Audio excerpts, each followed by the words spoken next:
and an AI reviewer responder replies to Google reviews in the brand's voice without manual effort. All pretty good tools, honestly. I mean, the AI review responder, pretty critical for SEO, and a MedSpa's a local business. So the more active that you are with your Google business profile, the better.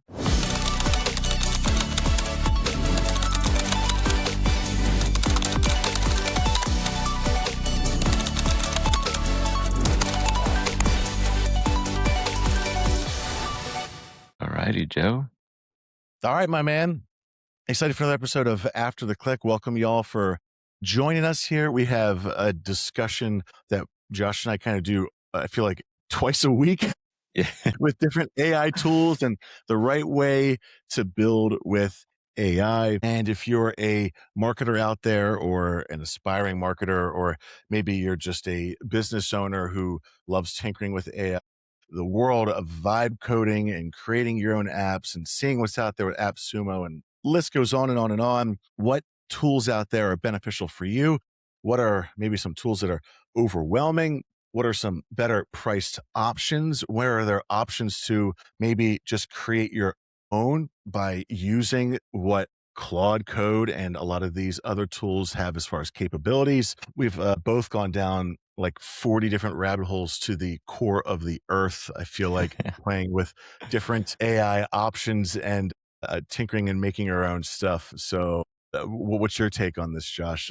Talk to me about your excitement level of what we got talking about today. Joe, I think the reason why I wanted us to record this episode, the emotion might be a little bit different. It might not necessarily be excitement. I think it's frustration. Okay. It's coming down to a pain point, being that I am talking to other business owners and I am asking them a series of questions, right? Because as marketers, we help other businesses grow in many different ways, right? If they have a Mhm. pain point and they want to grow, as a marketer, we can help them do that. What kind of makes a bump on the road is when a business owner says, "Well, we're actually creating our own tool to do XYZ." And it's like, why are you creating your own CRM when there are like probably 1,000 other CRMs already Right, right, created right. that do a really good job? And it's like, if you want to be like super sales focused, right? There's Salesforce. If you want like your own all in one hub, HubSpot and like Go High Level already exists. And there are even like great CRMs for very specific things, right? Like they've made CRMs for people that are in like medical device sales. They made CRMs for dentists. They've made CRMs for nail salons. Like these things exist. You don't need to be making new ones. And so I think now that we are in this space where we can pretty much vibe code anything that we wanted to, Sure. you can build really good and interesting niche tools for your businesses, but you don't have to recreate something that's already been perfect. Totally agree with you. Totally agree with you. And I think we could both contest to the amount of times I've gone down that, again, that same rabbit Yeah. hole of like, let me try and make a new version of this. Like, okay, that was a waste of time. That was not necessary. Or even I spent just as much time doing all these things right here to make something or use something that I thought was going to save me time. And it would have taken the same amount of time to use what was already out there working well. Exactly. And look, Joe, we are both tinkerers, right? And I will always go back to this. You ask a great question every single time, which is, what are we trying to fix here? Yeah. What problem are we trying to solve is the Right. biggest one, right? What And problem are we and I, trying to solve?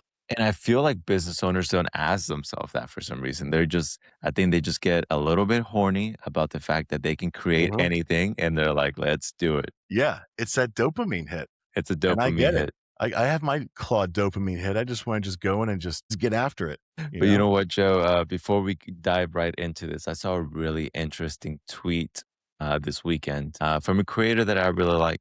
And he said, long story short, it's like, you've wasted so many credits creating tools nobody will use because you don't know how to market them. And I think that really made me open my eyes into thinking, as marketers, we are oftentimes tastemakers. We are the people that are closest to product and the sell of that product, right? We know the product like the back of our hand, and we know our customers like the back of our hand. Mhm. And now we don't necessarily need someone to create the product. We can vibe code the product ourselves and bring this product, market it right to the customers that need it. And it's become easier and easier to identify, is this the right tool or should we just create one that's going to fix the exact problem my customers or my clients' customers Sure. like exactly what they need? Or even yeah, for my customers or even for myself, 2 Yeah, different categories, right? Save time. So let's dive right into it. We have a great and we're gonna be debating topics here, getting each other's thoughts on it. Would love to see comments on these type of topics too that we'll reply to. So the first piece right here, most agencies, whether you're a marketing agency or whatever kind of agency, overcomplicate AI by building tools that replace what works instead of adding to it. Okay. So what's the first thing that comes to mind when you hear that, Josh? I think it's almost like exactly my number one pain point, which is I think there are a lot of, and being specific here about agencies and maybe agency owners, they are constantly chasing the next shiny thing Sure. and they overcomplicate AI by wanting to slap AI into whatever they're doing. I think everybody wants to fix a problem to kind of get that praise that is like, oh, this guy did XYZ. But it's like, you don't have to. Like, there's no reason for that. And Sure. you're overcomplicating something that could be easy. It's like, look, instead of trying to build something custom, how about you actually get results for your clients? That's it. If you are making your clients money, they're never gonna ask you for an AI tool. And it's like if it's taking you like a 3 month like plan, build, and launch to do like a specific tool, and that's taking you away from servicing your clients, you're probably doing it wrong. And you're better off focusing on what really matters than trying to slap like an AI tool on it just so you can say that you are AI forward.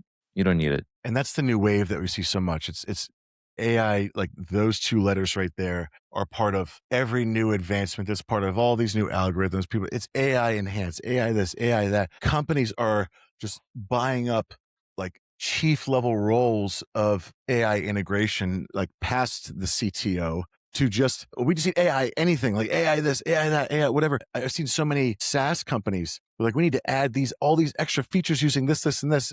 Did the customer even ask for it? Or are you just doing it to do it? Are you just Yeah. over complicating it and even making it the user experience so much more frustrating because it's got a million things going on and you're dropping a different version or layer of what your entire app like daily, and this is what high level's been doing. They're like they've got way too many things going on in my opinion, and we'll talk about that later. So of course there's marketing agencies that are like doing it for their clients, marketing agencies that are doing it for themselves. There are not even marketing agencies, but like the mom and pop shops out there that are like, I need this, and this. Like you go down Tinkertown, right? There's SaaS companies doing it. I think you're exactly right. Now, there's the what I find interesting here too is sure you can do companies overcomplicate it and agencies overcomplicate it by building tools or that already have stuff for. I think so. Do I Yeah. think there's your fair share of ones that just like, hey, I just need a custom survey tool that does this one little extra thing that I'm not seeing any other ones do, and I'm just going to Claude code it. Great. Or I'll use Lovable or Netlify or something, right? Great. No problem. It's when you start spending all that extra time putting those other pieces in. However, I will say there's a one pro to that, and that is, and if only you're able to learn from that pro. I went down this path and tried to do ABC. I've realized that was a waste of time. I should have just stuck with this. So, in the words of Michael Jordan and all, he didn't fail, he learned. So, He I still learned. think there's that gap of like, sure, go down that pathway, see that that was a waste of time, but you've learned something along the way to know what not to do next. Trip and fall and see what it's all about. So, I would say, in the grand scheme of all this here, I would say, yeah, I agree. I agree too. Yeah, just Yeah. because of those things right there. So let's hear your 2, 3, 4 cents. What you got? No, same thing there, Joe. And I like that I feel like a little bit more sympathetic for the fact that it's like, yes, you learned. And I'm big on that. I'm like, we don't fail. We learn from all paths that we've taken, right? Mhm. But I think sometimes why I feel so passionate about this is because it oftentimes comes from s- CEOs or agency owners that are way over their head, that Yep. are stubborn and naive. And if you just read a little bit more, if you actually do your research before building, you will realize this is a waste of time. I am not going to go out there and tell Claude, build me the next like video hosting platform Sure. when I can just cough up the like 50, 100, $150 a month, whatever it needs to be for like a Dropbox. It's like this is a waste of time. And I Mhm. really value time. And I would much rather people be able to be creative or be able to fulfill, or I'd much rather send somebody on a 1 day or 3 day like experience, like working with other professionals, than have them take 3 days to build something that we're probably going to realize it's not worth it. So that's my thing. Totally It's get like it. the time to value most of the time isn't there. There are tools that are good and that people should be building. But I think, yes, the statement is most agencies overcomplicate AI, and I will agree. Yeah, and this is exactly where before we go to the next card, I have to stop myself many times and even talking to clients about too. I say, "Look, go to AppSumo," right? And if those listening, watching, if you not familiar with it, AppSumo. Noah Keegan has that all grown. Wow. Like there I'm willing to bet there may be something that is you're like, "Why don't I can't find a huge tool on Google that I'm searching. I don't know of anything that does this. Search on AppSumo. I'm willing to bet there's something very close that could do it of a startup or early growth. You get it for a very, very low introductory price and you can tinker with it. And if it works well for you, great. If not, you give feedback. And if it's like doesn't work at all for you, fails or whatever, Mhm. you can get your money back, the whole nine. I've the amount of AppSumo apps I've purchased and used, it's got to be in the hundred some over the last like 5 years or so. But they've been very helpful, very time saving, but also realizing, this wasn't quite what I wanted. Maybe I want something. You could also go down a rabbit hole with them too. But either way, Yeah. it's enjoyable to say the least. And this next one here, when a client asks for an work better or add a new revenue stream, build something that didn't exist before. Okay. So I kind of take this as in what we kind of talked about earlier. I need an AI tool. Yeah. Yes. Are they helpful? And do I think most, regardless if you're B2B or B2C, right, that there's an AI tool that could be helpful for a lead generation aspect, Yeah. or if they're already a client, something that could help them. I would, for almost every niche, right? We're going to go down a whole different businesses of what we do for them. What would you build first? Do you fix a broken workflow? Okay. So when I think of fix a broken workflow, first thing that comes to my mind is a dentist is running an ad to get someone in the door and they're using an old ClickFunnels form or survey set up or a high level one, and it's not doing everything they want, and it's not sending retargeting emails after the pixel's not working well, like all kinds of stuff, right? So do you fix that, make it better, or potentially say, okay, let's just keep that and try to do different stream? I'm going to lean I case dependent, but if they already have something that like, oh yeah, we run this ad and we're just getting a break even ROAS on it, and we're getting some leads and maybe they're not converting. And I kind of look at it as like, are the leads coming in? And that's the issue of getting a lead in. Is that the issue? Or is it converting that lead? That's the issue. What part of your customer journey is the issue?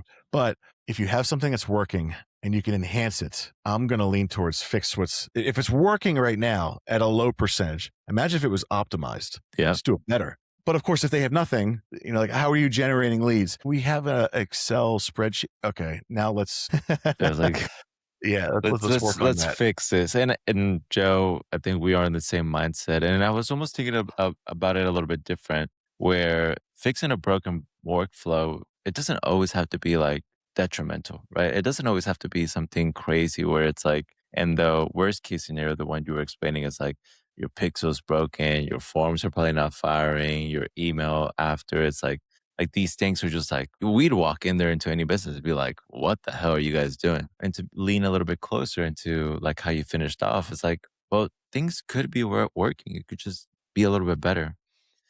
And imagine that there is a business, a lead generation business. Hmm. Let's think of it. Let's do a home remodeling business. And before they would do a really pretty remodels that is like before and after. This looks really nice. And it's like, you want something like this, you get taken to a form fill, and that's it. But they probably realized that a lot of these form fills are just people dreaming of what their house could be like, but they don't even have $1,000 in their savings account to actually Sure. change their kitchen. What you do is you introduce them to a almost like a quiz onboarding AI powered funnel Oh, where yeah. it's like, well, and we've done some of these where it's like, Sure. tell me your first name. Joe, give me your phone number. Phone number here. And then it's like, what are you looking to do? Remodel my kitchen. It's like, what's your budget? And you say $1,000. I would disqualify the fuck out of you, Joe. I'd be like, get out, get Yeah. out. And I'd be like, you know what? I probably would put you in a newsletter instead and immediately disqualify you and say, hey, well, right now your budget doesn't meet, you know, the cost to work with us. We want to give you these tips to enhance your kitchen at under $1,000 with some like Amazon links, right? And I'd use my own Amazon affiliate links and give you things that could probably Sure, sure, sure. enhance your kitchen. But then that way, the pixel isn't firing back to Facebook saying that this is a good lead. And then I would, for the people that are qualified, they're like, I have $15,000. And it's like, what's your style? As I click on that. And essentially use this AI powered tool to get someone into the final step.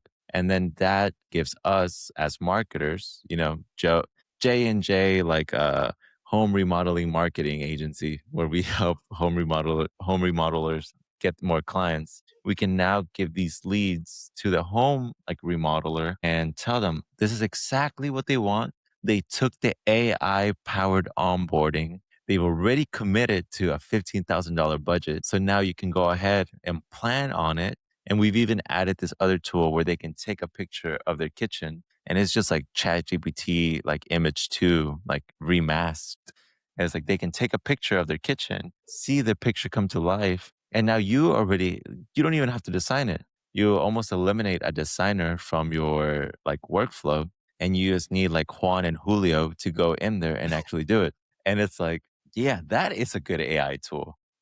We're not Yeah, totally. yeah, we're not having to do anything crazy. We're just doing something that our home remodeler client had a pain point, which is getting good leads, and now we have it. Yeah. I think there even and we've done this too. There's if you take something that's already working and just enhance it with AI to make it more personalized too. Like there's so many people that have like a self-liquidating offer funnel that uses like a survey, right? Do Mhm. you meet this? Do you meet this? Do you meet this? And qualifies them. And you've got this giant if and or like different sequence in the back end that puts them in different categories depending on what their answers. And it can get like that's a web. And we've done this before many times too. And I feel like instead of build like if you just take and remove all those conditions and just okay, they plug all this stuff in, and you adapt AI into it and just say, hey, these are all the results based on this and your location. Da, da, da, da, da, da. Maybe it just takes a couple seconds to load. Boom. And it gives someone a truly custom, and you Yeah. feed it the prompt, right? As opposed to the if or, and it's custom every single time for every single person. If you've got that if or condition survey going, putting AI into it, Easy. So easy. people So love personalization to it. So, let's go fix a are you broken leaning toward workflow. okay, look at that. We're on the same page on everything so far. I love it. Niche AI tools built for one specific business, okay, will replace big tech AI platforms as the go-to for real companies. Let's get your take on this one here. Let's start with you. This is a hard one because I think my stance and for throughout this whole topic is that niche AI tools will be the thing that really helps businesses like implement AI into their workflows, into their strategy, whatever they're doing. But what I unfortunately think is going to happen is that, let's say, Joe, you built out a calculator for a roofer, right? And it's a pretty spot on calculator. Well, my thing would be if Joe's roofing calculator gets enough traction, will there one day be a service titan out there who says, that's a great calculator. I'm just going to reverse engineer it and Huh? add it into our platform where we already host plumbers, electricians, roofers. Sure. We already have all the people here. I'm just going to adopt your tool into this. And we're kind of seeing it now. I mean, go look at Go High Level. They kind of took what Lovable was doing Yep. and said, "Oh, Lovable, like, you guys are flashy, you guys are the cool kids on the block, but we have a lot of people, we have a lot of customers in our Mhm. platform already, and we know our customers love your easy-to-use app building tool.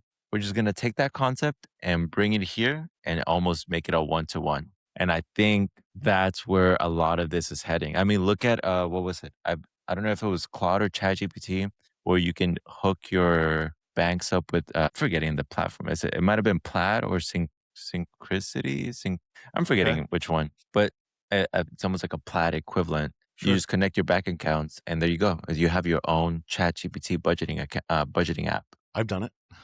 right? And Yeah. y- you think there was once a time where people could make an app about anything, but now you have big dogs saying like, "Oh, that one thing that you're paying like $100 a year for, we're just going to introduce it as a tool, one of many things that you can take advantage of here." And as this continues to grow and it continues to grow, niche AI tools get absorbed by big tech AI platforms. And that's why they are big tech for a reason. Fang is big tech for a reason. So I would say I'm going to have to disagree. Disagree. All right. So I'm thinking I got multiple different thoughts and angles on this one here. I'm the last piece I'm looking at as the go-to for real companies. I want to break this out as the go. I'm going to have to. I'm going to go on Agree. the other end here. So here's why I say this. As someone who's used Salesforce and someone who's used High Level for years and years and years and years, there's so many features inside. It's not a easy tool to use by like not even close. It's true. You have to be trained in it. There are changes that happen almost like actually there are changes that happen daily in it. You can't keep up with all of them. And it's almost like you need a dedicated person to help change this and this. Where what people want is like, I just want something that does this way. That's it. I don't need any more, any less. And there's God knows how many of the, High Level is a perfect example. And I've seen it. I've gotten clients who are like, this is overwhelming and too much for me. I and as someone who has the agency package in High Level, I break down. Sometimes I even do like 20%. Like you only need these few things. That's it. And so that's overwhelming for them. And Yeah. even it's like, let me just give you what you need and nothing more, just there. So I think like companies like High Level, Salesforce, all these other big ones, right? They're adding it in, they're doing it later, but these other smaller businesses, which take up the majority of the people that need these little tools and mom and pops and stuff like that, like just as you said, if there's a CRM for a dentist, a CRM for, and this is perfect setup. Like people love doing this on High Level, right? It is Yeah. a specific white label High Level that just has automations, workflows, and setups for dentists, for roofers, and there's hundreds of options to put in for snapshots and have it specific for just that. And it feels like it's tailored for just you, just what you need, nothing else. And I think when people see this is the CRM for roofers that helps you with this and this, I mean, as someone who's worked with a lot of coaches and consultants out there, and that's was my prime client, and still work with a lot of them. The amount of times I've seen like, oh, what tool do you use currently? Well, I use blah blah blah. Haven't heard of it. Okay, let's do a screen share. It's just a white label of High Level that says it's Wow. for coaching. That's all it is. It's like, okay, that's what got you in because you felt like it was tailored towards you. And they still feel like some of these other tools need to be tailored to them. This is this is the form making tool dedicated for renovations and companies. Feels like it's for me. It I'm in. talks to them. It It's talks to them. That's it. And you can make hundreds of variations of it. So I think in this world of right now, if I am let's just, I'll bring another, I don't know, like a pizza shop owner or small, brick and mortar, right? What am I searching? Like, okay, I think I need this like lead generation form tool. What do I search? And like a brick and mortar pizza lead generation for, it's like, do you own a brick and mortar local and want to do this for your specific food and beverage business or something like that? Like, it's like, yeah, yeah, yeah, I do. So, and I think that like that's what you're searching for. If you've got good SEO, that's what people are going to lean in yeah. versus like, do you want the all-in-one giant business management tool, which is what like High Level and Salesforce and all these big ones are turning into, right? Salesforce being way bigger, a HubSpot, another one. It feels like it's too much for people not talking to them. So that's why I say for at least the time being, particularly hearing from my clients. What do you use now? I use this. That's oh, it's the same thing as high level. It's the same thing as this. They just white Yeah. someone else just white labeled it. So I think it's going to keep going for a little while. So I mean, well, who knows what happens after that, right? But for the foreseeable future, I feel like. It's gonna be a fun future, and I think a lot of people are gonna make a lot of money as long as these niches are profitable. There's gonna be people building for them, and it's gonna Mhm. be really cool. And there's an endless supply of them too. It's like do you want an AI bot for your company? Like there's a tool that gets leads for companies that need an AI bot that let's feel specific to like it's super and it's always going to be It's more and never more and more and more and ends. more and more at it always. So we talked about a few example businesses. We Mhm. actually have some few set ones here, and you and I took a very brief glance at these as AI tool like made these up to see. And I have no idea. I didn't read through them right. Maybe a little bit of a shock to us here, but let's dive into pizza shop here. Gotta love pizza. There you go. Yeah, specific ones. And even like if I go back here, what is built for the business? The right tool fits the business, not the other way around. So we've got a bunch of examples here and a scenario and kind of what tool we would suggest if we were consulting or this was a client or whatever it may be for a local business. So this one here, a local business pizza shop needs repeat customers, fast review responses, and local offers without a tech team. It's an easy one. This is an easy one for me, Joe. All right. It's, Well, okay, let's hear. Let's hear. Let's have you go. I think if we're building an AI tool, if it's like an SMS loyalty bot that has those many chat like triggers, dude, what an absolute game changer. Here's the thing with a lot of pizza shops and even like the major chains like Domino's, you'll get a text based on whatever offer they're running that month or that Uh-huh. week, right? So everybody gets it probably at the same time. And it's like, carry out, 5.99, whatever. And you're like, okay, but it's Monday. And on Monday, I'm not gonna eat carry out. Like that is the day where you kind of lie to yourself and say, this week I'm gonna change my life. You know when you should send that text? When Josh or Joe eats pizza. And that's probably on a Thursday night or on a Friday night, and you just don't want to cook, and you're like, I'm gonna put the game on, or I'm gonna watch a movie with my wife, and I'm gonna eat the pizza. Yeah. But you know what? There's probably also the construction crew that Mhm. maybe every hump day, like at around 11 a.m., they put their pizza order in to motivate their crew to kind of like keep trucking, right? And if we could build like that AI brain that takes in all the phone numbers, all the past orders, when they order, I wouldn't be just texting them whenever I feel like it and a message that speaks to 100 million people, right? You'd want to have these AI text messages that can kind of put you into category buckets and say, this is how we talk to this segment of users: the Thursday Sure. night crowd, the Friday night crowd, the lunchtime crowd, the Sunday at 12 because they just got together for their kids like little league game. And now parents are gathering like every Sunday of the fall, right? Like if you AI power this for a pizza shop, especially a local one, you could probably start making them some serious money that the Domino's and the like Papa John's of the world probably can't do. Totally agree. Totally agree. You really got me thinking on like maybe we may pitch like 20 different businesses after this episode, right? But no, you're exactly right. I think, yeah, just it picks up on a frequency of, hey, this construction team came in on a Wednesday and ordered for pickup at 11:30, but they put in their pre-order in at 9 a.m. Maybe the next Wednesday did the same thing. You better believe, like, okay, now I'm seeing a sequence here. Even if it's the first time they come in, I want to repeat after that.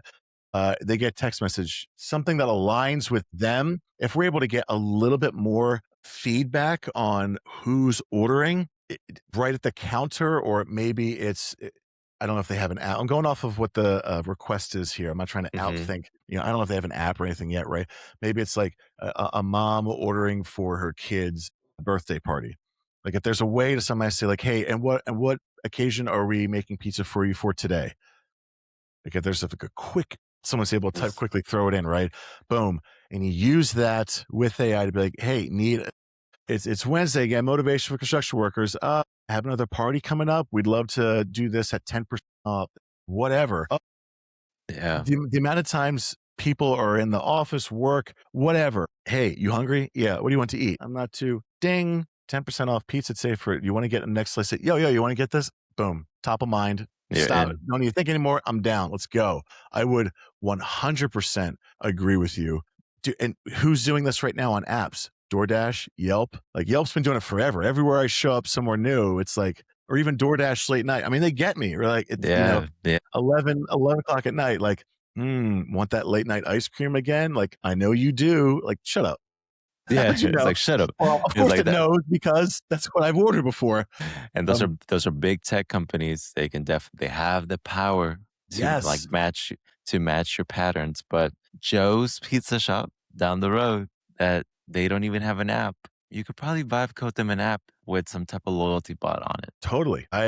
Hey, if you're watching and you want to get this idea, this is a great idea right here. We'll That build would it for you. Oh, yeah, Hmm. absolutely. Let's talk about the next one here. A roofing company. Okay. Needs home services here. Needs qualified leads fast. Well, that's about every company, right? Sales team can't afford to chase tire kickers. This is the first thing that comes to me. It's just a qualified process. So an AI lead intake form. Okay, very good. Qualifies by roof type, damage, zip code before, etc. An AI follow-up sequence. So this could be HighLevel or any other tool. Automation fires right after the estimate visit. It's an interesting one. Or an estimate chatbot pre-qualifies leads. Okay, so these all kind of do the same type of thing. It qualifies them as like a Hmm. self-liquidating type process. It's almost like which type of qualification method do you want to do? Because I think the probably like the more time consuming one would be the AI follow up sequence because it means that someone already went out, put their boots on, put their ladder, and like got on the roof. So this one already took somebody's time. That's true because if they were there to give the actual estimate, or if they filled out the intake form and it's AI after that to get them out, that could be one piece of it. So, okay, let me read these again here. The AI intake lead form. So I know specifically with and having not exactly roofing clients before, but other people, when you're getting a quote on something like this is very much a roofing quote near me. Google, enter, right? Who's in the top three? The top ones, whoever's spending the most is going to get them in. You want the quote now. You don't want to Hmm. wait and get their name, email up front, all that good stuff, right? You qualify them right off the bat. It's a range between this and this. A sales team will get a hold of you right away. Sales team can't afford to chase tire kickers. So how do you qualify them in that process?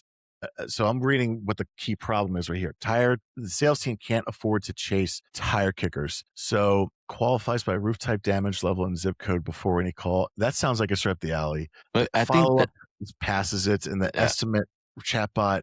I think people want that's. I think people they're kind of sick of the chatbot stuff now. I think that's just like I need a quick help with ABC, and they get frustrated with chatbots. I'm I going to think lean towards number one. I think previous chatbots were kind of shitty though. Like previous chatbots weren't AI powered. Yeah, Previous chatbots was more like, "What do you need help on today?" And it's like four different options, and it's like, "Okay, click this one," and it's like, "It looks like you need help with this. Like, how can we help you with that?" And it's like three other options, and it was just like this and this and this. I think AI chatbots now are a little bit better, I agree. and but I mean, I think we pretty much use this as an example, kind of like going back to the like the kitchen remodelers thing, you can do this with a roof or two. It's like if someone wants to change the roof, if someone's doing a big project, I mean, from the jump, right? It's like, are you looking to upgrade your roof or are you experiencing like, or do you have roof damage? Hmm. And now it tells you what kind of lead, right? And roof Yep. damage, that person probably needs to be quicker Correct. It's a fat. because Yeah, exactly. I if, need I if need they're, someone if they're now. searching First for person it, that gets back to me and gets me a reasonable quote, I'm going to book with. I'm gonna go with them. Yeah. So Yeah, I'm gonna exactly. do AI lead intake form. I think this is the same step. You kind of want to sell them already on what you're able to do, and if the budget's not there, well, it's not there. But oftentimes, like roofing, that's a whole insurance play. Sure, sure. I agree. I agree. Yeah, they get Sorry, paid we're by on the same State page Farm. with this one here. I think Uh there's huh. loads of yeah, I agree. Chatbots are better than they were, but I think that lead intake form is the key winner for this one. Okay, consulting company, professional services. Client needs support between sessions. I've done this before. Okay. The consultant can't be available around the clock. Totally get that. And people think that consultant is available around the clock. And I've also seen consultants go, well, part of my offer is that they get my phone number. They could text me whenever. No, no, no, no, no. You need someone that's able to help you here. Hmm. Give them what they need so that way you're not bombarded. Okay, so options. Custom GPT assistant trained on your framework. Okay. AI proposal builder generates scope proposals directly from a simple intake form. Okay, depending on what kind of consulting it is, right? Hmm. Knowledge based bot. Okay, so These are good ones. yeah, these are good ones. And I'm kind of thinking a lot about how in my services I've offered over the years, there's always been done for you, done with, and I'm literally, the consultant advising, so to speak, on what direction you Hmm. should go. They have a team, they just need like an advisor type of deal. And if I think of it that way, that trained on the frameworks your clients prep for calls without you, if I ever read it that way, that makes sense. The proposal builder, I'm not sure that really falls in here so much. I could be wrong. And the knowledge based bot, I've built knowledge based bots for this exact type thing, especially even for high level, all kinds of stuff. They still reach out and want to talk to the human almost every time. So I kind of think the first and the third one kind of fall together, but I think they would maybe find it maybe helpful more so than the third for the first one, as it's like, let's give this a try and see if it's able to get me an answer based on all this other Hmm. feedback. I'm going to lean towards the first one if these are our options here. What do you think? I think from just seeing this, I think the knowledge, honestly, the AI proposal builder, great for the consultant, because the consultant probably already has a pretty normal offer, and it's like you fill in this intake form, and it's gonna based on everything that I fed it, is gonna let you know how much like I cost, right? Great Yeah. tool that should honestly any consultant should be able to build that for themselves. But I really like the knowledge base bot. Okay. I think it's pretty close to the custom GPT assistant, but I think with the knowledge base bots, it's one gives you the ability to just give it to, for example, if I was consulting an ads team, Hmm. they were like, Josh, our ads are suffering. Can you just like help us out with this? I would be like, go ahead and use my knowledge base bot, give this to the team, and they'll go be able to read through it and they'll have like everything that they need to actually be successful. As like, if I give them the custom GPT assistant, it might hallucinate and it might try to find an answer outside of it, right? Because it's really hard to give something parameters. But when Sure. it's a knowledge based bot, it's just, here's all my knowledge and I'm going to give it to you. Bang. I mean, I've essentially built this already for myself and ads. And it can honestly even get to a point where you can sell this like as a low ticket offer, Yeah, totally, totally. where it's It's like, okay, it's a custom my head GPT in the assistant, bot. right? It's like custom GPT assistant. That's like a credits play, right? But a knowledge based bot, that's almost just a directory of your knowledge. And that's why I like it a little bit more. I think it's easier and probably more adaptable. I think the custom GPT assistant is badass, but I think for the normal consulting company, knowledge based bot would work perfectly well. I like it. I like it. But both great options. You can't go wrong with either one. No. Okay, I'll have you read through this one here and maybe even throw in your answer first before I give Yeah, my this is for an e-commerce brand, an online product brand. So they need constant fresh copy and a way to turn real customer feedback into content. Mm, So you can imagine just about anything that you bought from a Shopify website. This is it. You know, these are your Ridge wallets. These are your makeup brands like Rode. These are, if you bought a case from something online like Casetify, they're probably running on Shopify. And so, if a brand like that needs an AI tool for help, here are three possible ones. Review to hook tool turns customer reviews into ad copy and email subject lines instantly. That's kind of a banger. An I like AI that. product copy generates descriptions and variants from a single product spec input. Pretty neat. And a post purchase sequence, personalized follow up emails based exactly what the customer bought.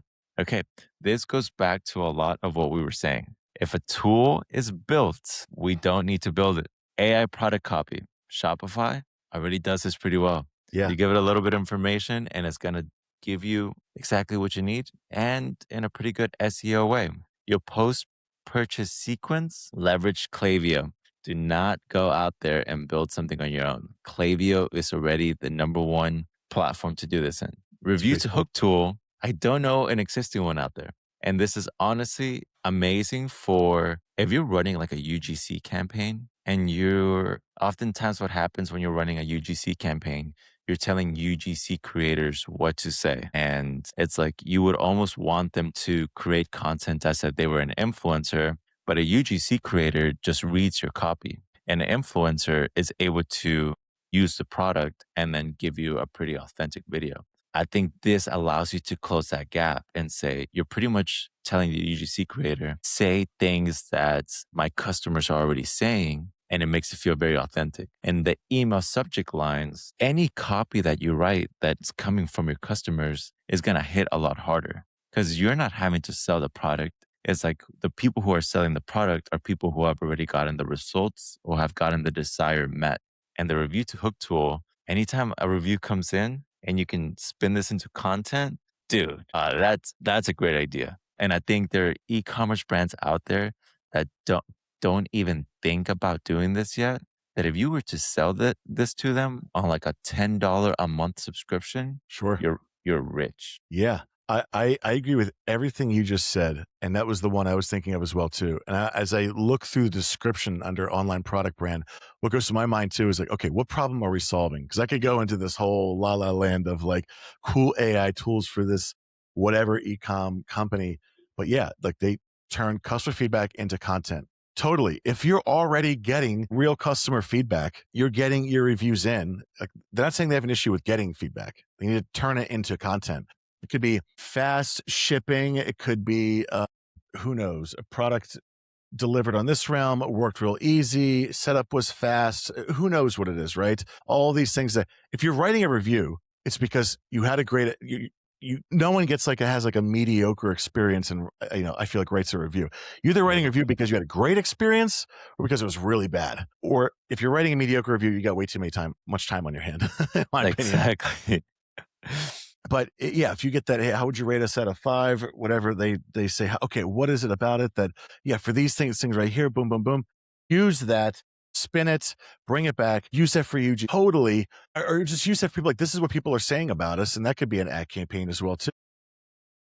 It Okay. changes the absolute game. Yeah. Changes Yeah. completely. Changes it. If, okay, other real people are saying this, here's what other people are saying. Boom, done. That's it. That's gold, gold, gold, gold, gold, gold. And it's not just e-com brands. This could be Anything. digital products. This could be you name it. So I think we're getting a lot of great ideas here as we're reading through Well, these. I think we might have to we might have to develop our own AppSumo tools. I know. We'll have to go to, we should name our company Rabbit Hole. Rabbit hole. At the we'd IPO. Yeah, right. Okay. Med Spa. Yeah. Read this one. Let's hear it. So these are local services, Med Spa. Their Med Spas have been popping up a lot lately. I think we had a pre-podcast conversation about this, and people really care about the way they look and how they care about themselves. So med spas are really popping. Bookings are the business. Anything that cuts no-shows or increases referral wins. So we have 3 different options here. Booking plus intake bot captures skin concerns and treatment goals before the appointment. That one's fire. AI referral tool. Since a personalized referral asks right after a positive visit. That's pretty sweet. Mm-hmm. And an AI reviewer responder replies to Google reviews in the brand's voice without manual effort. All pretty good tools, honestly. I mean, the AI review responder, pretty critical for SEO, and a MedSpa's a local business. So the more active that you are with your Google business profile, the better. The AI referral tool, I think that gives you a really strong way to essentially get your existing customer base to grow your business. And then the one that I'm maybe more excited about, Me too. it's the booking and intake bot. And I Yeah, think that's absolutely. because it's probably gotten really easy to be like, because I'm sure you can even do this with like ChatGPT or Claude or any AI tool that you prefer to use, where it's like, hey, like I have maybe it's like skin pigmentation. What could I possibly use for this? And of course, you always want to consult with a medical like what's up with a doctor or like a medical professional, but it kind of gets you closer to it, right? If you have Right. some large pores, I'll probably recommend that you do some like oil pulling or do like a specific product. And the more that you probably start training this bot where it's like Joe came in because he wanted to like do something on his cheeks. And it was like once we used this product, his cheeks were like super clear. And then you feed that back to the bot. It's like Joe had this concern and we provided him with the solution and it worked. And then it's not just Joe. Josh also went and Jimmy and Jake and all these other people. And it starts learning and learning and learning, probably making it really easy to then say the next time some other person books is just, hey, based on what you're talking about, we usually see our, clients get results within this couple months. It's probably going to take this amount of visits and we can get you started next Tuesday at 10 a.m. And at that point, you feel pretty good. You submitted your pictures. This AI bot gave you like kind of like some expectations. And I think that helps a lot more from going of, well, I have this problem and I'm going to book this visit. And you let your mind kind of just run through the process of like, what if it doesn't work? Sure. Compared to if you have this AI bot kind of giving you a nice warm hug, telling you like, it's all going to be okay. I hear Yeah, yeah. you. I see your concern and we're going to help you out because we've also helped like thousands of other people out. The booking and intake bot, that's baller. And you just, I'm yeah, the I'm treatment I'm goes I'm on the before the same appointment. category. Hmm. Yeah, I'm on the same mindset as everything you just said right there too. And even like I look at this as, so why are people scheduling a consultation or wanting to go to a med spa? Because there's a problem that they're trying to resolve and they're trying to make it look better, probably at a speed of time that can do it quicker. So if you know what they're booking for, what they're and the reasoning behind it in the intake bot, and you can lean on that with reminders and updates of, hey, you're 24 hours away of starting your customized facial skincare routine to remove blah blah blah, so you're ready for your wedding. Maybe that was part of, like, that's part of the intake form, right? Like, why do you want to do this within this time frame? Well, I'm getting married in 4 months. Okay. Or who knows, school's coming up, I have no idea, right? It leans in on why you booked in the first place to get them because what's the key thing here? No shows. Increase anything that cuts no shows. The pain is important when they booked it. They may have forgotten, maybe another time. You need to remind them of that pain. Twist the knife. So I'm Twist the totally knife. for that booking and intake bot and like reminders as to why they booked to get them in the door. Totally see that as a huge winner there. Now, Real real estate estate. independent agent. Ooh, okay. One agent. They have limited time. There's a lot of people out there. Every listing needs content and every lead needs a follow up. Sounds nothing out of the ordinary there. I No. agree with that. So let's see what our options are here.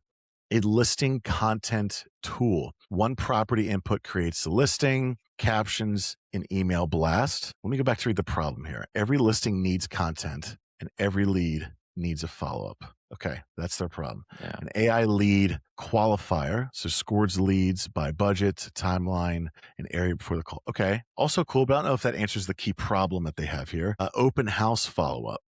So okay, personalized sequence sent automatically from visitor info. So every listing, so I'll go back to the problem. Every listing needs content. It's fair. And every lead needs a follow up. So I would say, I think that listing content tool is good one, Hmm. uh, especially if you're able to get a lot of details on what that person's looking for. I'm like Zillow, it only has like what 15 different filters or something like that, right? Like there's other apps out there that have like, oh, it's a long list. Like I want this acreage, I want this here, this many garage spaces, yada yada yada. Yeah. I want to really dial it in. I don't even think on Zillow you can say what year home you want. Like no older than this or that, You if I'm not can. mistaken.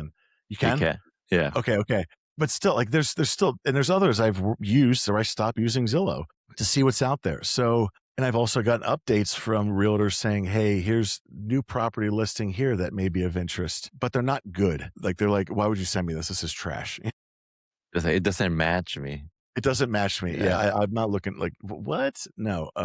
So an independent agent, I get it. They have limited time. Every listing needs content. Every lead needs a follow up. I think if it were, I mean, you got to get people in the door to an open house, and to do that, they need to be aware of the home that matches their interest. So like, let's like go to higher up at top of funnel, Mhm. and every lead needs a follow-up. So they're already a lead. So I'm thinking in that, if they already have a qualifying tool, they need if he has a huge list of leads in, they need to be hit constantly with something like this top one is my where I'm leaning towards right here. Yeah.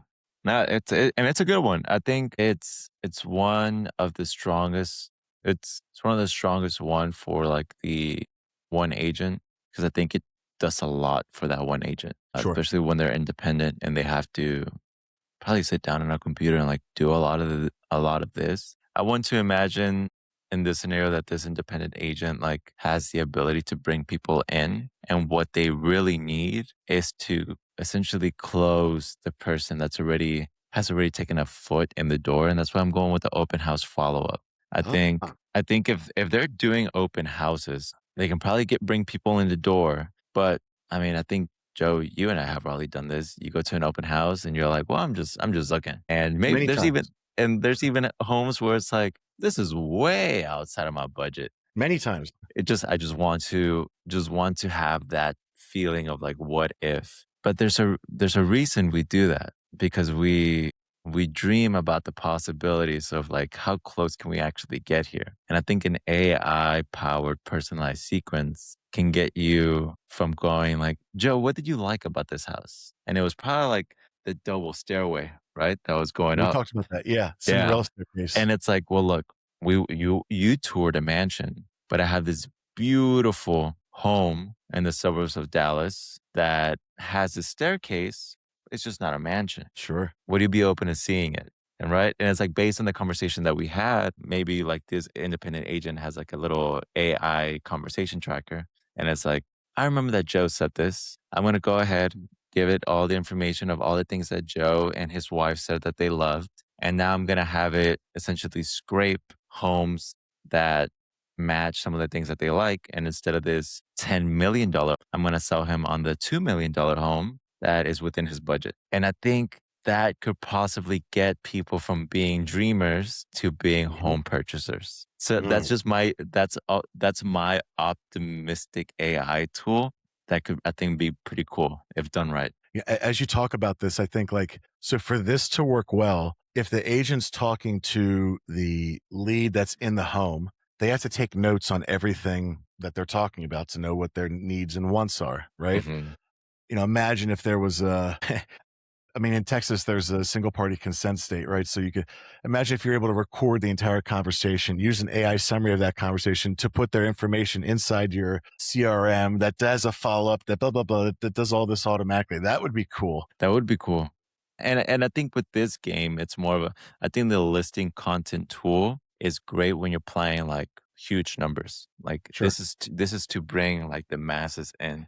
And I think the open house follow up would be like, I really want Joe as my client because I based on our conversation, they had the ability to buy a home. They are looking. This was just a dream home. They were in the Sure. neighborhood. They wanted to see it. But I really want him as a client. I can make this super personalized and give him maybe the right sequence that he needs in order to go see that second home. Yeah. That's fair. That's fair. I like it. Two different, I like these schools of thoughts. This is great stuff. Okay. Content creator. Ooh, know these. Ooh. We do this often ourselves. This is the specialty. Okay. One piece of content needs to go everywhere. All right. No time to repurpose everything by hand. All right. Hook and repurpose tools. So one video becomes clips, captions, and a newsletter draft automatically. Okay. I can name a couple tools for just that. Yeah, Yeah. Custom GPT assistant trains your content and audience to get some brand. Okay. that's pretty cool. Yeah, cool, cool. AI intake screener qualifies coaching discovery tools before they hit your calendar. I think for this here, I mean, what is the problem that we're trying to solve? Again, one piece of content needs to go everywhere. No time to repurpose everything by hand. Now I'm drawing a blank of what the name of the Cast Magic is the tool I'm thinking of. I didn't know about that one. Great tool specifically for, I mean, what we're doing right here, right? It takes long form, turns it into like loads of options, a LinkedIn post, image ideas for thumbnails, text for thumbnail, description, a carousel idea, tweet, Goes on and on and on and on. So it's like a all in one. I drop one file in, it automatically repurposes all of it and can schedule it inside that same exact tool. Great tool. Great tool. It's pretty cool. Yeah, that actually reminds me, I should probably throw this episode in there after this and see what happens. A great tool. So I think, yeah, that's exactly what that tool does for this first one right here, hook and repurpose tool. Again, no time to repurpose everything by hand. Been there, done that. It's able to create all of it together, draft newsletters automatically. And I think what's so cool, especially with a tool like Cast Magic, is you can customize and use your own prompt to repurpose the main input. It's not like it just does it the way, I mean, there's default templates, right? Hmm. Let's say you want a LinkedIn carousel a certain style or way, and you have one or two different templates, et cetera. You plug it in, it automatically does it based on what you want in your tone. So it's, yeah, exactly. So I don't even know if I would, based on what this one's right here, I would tell them to use Cast Magic, depending on if it's long form that they're currently using. So I'm a huge fan of this, that hook and repurpose tool. Great tool. It saves loads of time. And obviously, yeah, if you keep using the same content in every spot, it like, Yeah, and it that's won't work. this is almost like a great example of like, the tool's already built. Go use Cast Magic. But in a world pre-Cast Magic, maybe you actually go ahead and build it. I'm gonna take a different type of approach with this. Let's hear it. Almost thinking like one step forward of, look, I agree, Cast Magic is probably the tool for this content creator, but this content creator also doesn't have time. And I think if they don't have time, and we also spoke about this a little bit before the podcast, where it's like content per platform is very different. You can't use the same content here, here, and here. And so you still probably have to tweak with it. You still have to play with it. And so this content creator is going to continue to be busy. But this content creator slash coach is probably creating content because they want to bring in more clients. And Sure. since they are going to be busy leaning into the number one thing that brings them clients, which is their content, how can we help them save time? I think the AI intake screener could be Ooh. very beneficial. And that's because in order to already get this from a potential client, Sure. you hop on on your first call and it's questions and answers, questions and answers. Well, what if there was a way to scrape everything about that person before your first call? So now you're like a really good interviewer, right? Mm. Anytime that let's if you were to go to Jimmy Fallon and Jimmy Fallon already knew like good facts about you to then create a better interview, you would be pretty impressed by his skills, right? It's like that's what makes a great interviewer, an awesome interviewer. Is like I feel like they already know me, like they where this conversation is going so well. It's like the host of Hot Ones. It's He like the is like host one of of the Hot best, Ones. yeah, interviewer there is because Yeah. he has all the information ahead of time. Yeah, and it's like you can really see the artist like open up in his show because it's like, well, there's really no secrets hiding from you. And in this case, if I was like, Joe works for like Joe Construction, and Joe Construction is making $100 million a year. They just hired a new like CTO. They're really going to start developing XYZ. They're based out of like New Braunfels, Texas. He's been married for X amount of years. He has this many kids. He is from this part of the country. He went to school at the University of Alabama.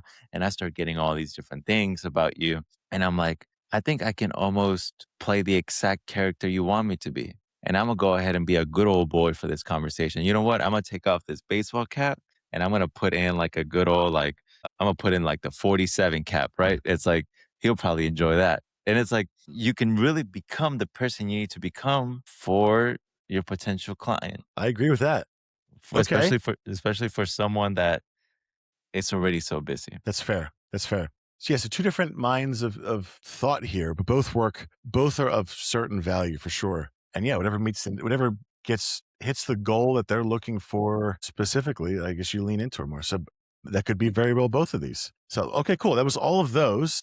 Now we've got, okay, this is going to be a fun one here. The topic 3 or 4, the agency offer stack. The best AI tool in a client offer is the one that they never have to touch. I can Mm. follow that for sure. So there's a couple questions back and forth, and I think we get to our final one. So the best AI tool in any client offer is the one the client never has to touch. Okay.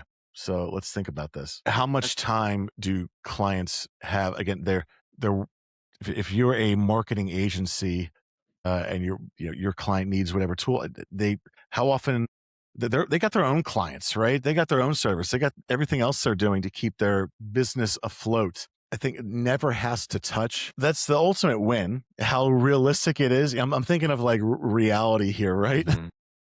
You got to feed it stuff. You can't just let it go.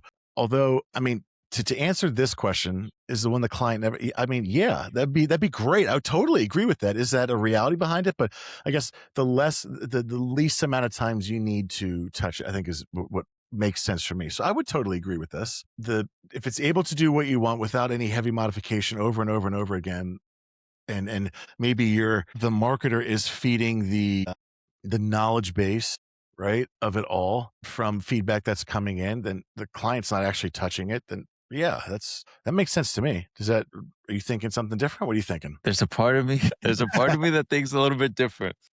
But mostly because I think I have a ultimate desire, Okay. and it's an AI tool where it's the only thing I touch. And so I would want to disagree with this. It's if Notion connected with my entire tech stack and all I had to do was talk through Notion AI and have it perform the work for me because it already has my tasks, it already has my templates, it has everything. It's my second brain. If I could build that for a client and tell a client, this is the only thing you have to touch and all your other tools will sync up to your commands here.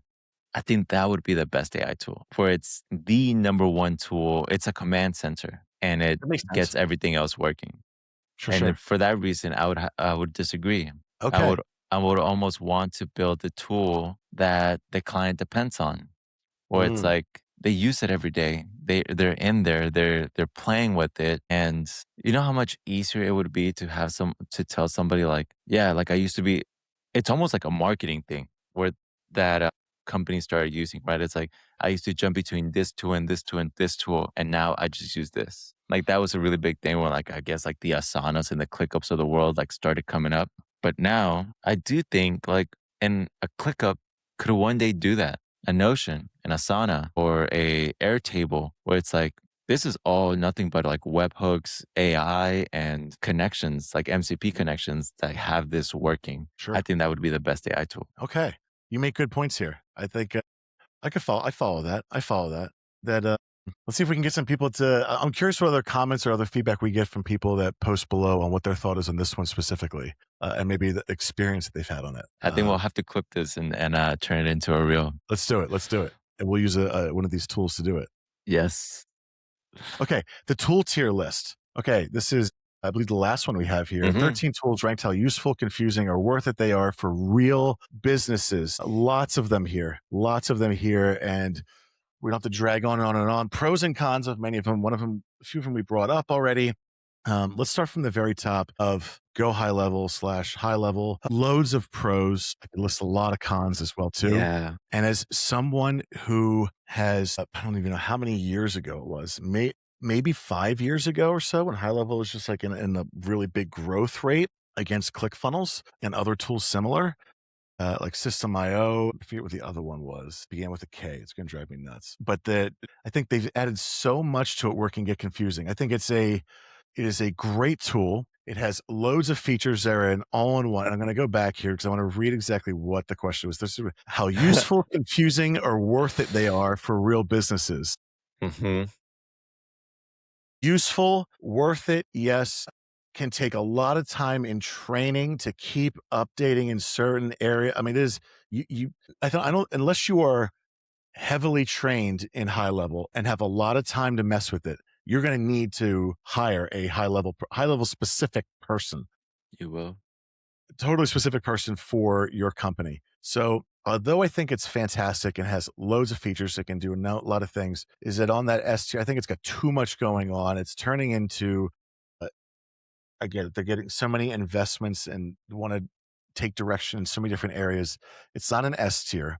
And I've been one who has had multiple softwares, have removed them and consolidated to a high level, which can do it. And in the past year or so, I've kind of diverted a bit. I've definitely diverted as to because it can be done.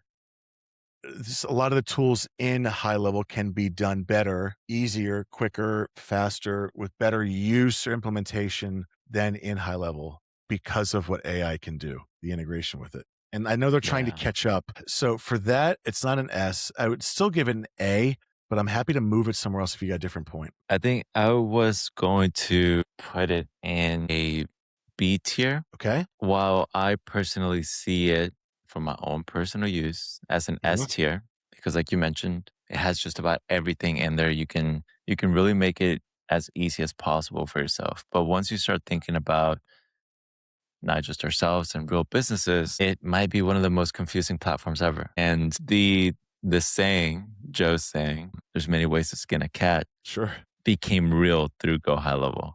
Oh my gosh. Yeah.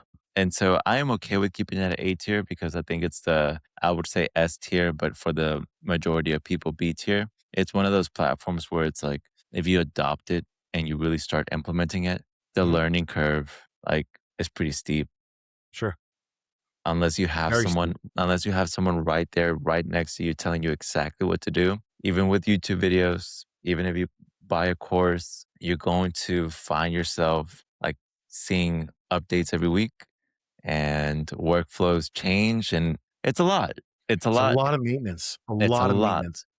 The reason why it's a lot is why it's my S tier, but Okay. it's not for everybody. So A tier, we'll keep it there. Okay, I like that.